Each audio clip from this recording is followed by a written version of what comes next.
Hi everyone, finally পয়লা Boishakh special mini blog নিয়ে চলে এসেছি আমি। তো সন্ধেবেলায় সুন্দর করে রেডি টেডি হয়ে বেরিয়েছিলাম ঘুরতে যাওয়ার জন্য। ঘুরতে গেছিলাম বলতে মেলায় গেছিলাম। প্রত্যেক বছর পয়লা বৈশাখের দিন মেলাতেই যাই। তো এই বছরও মেলাতেই গেছিলাম। তো এই যে অটোতে করে চলে এসেছিলাম মেলাতে। এই হচ্ছে মেলার গেট।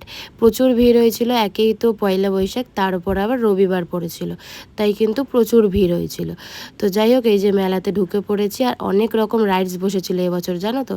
কিন্তু আমার এই বছরই শরীরটা এত খারাপ ছিল যে একটা রাইডস আমি চড়তে পারিনি। আমি বরঞ্চ রিস্ক নিইনি, কারণ আমার শরীরটা খুব খারাপ লাগছিল সেই কারণে।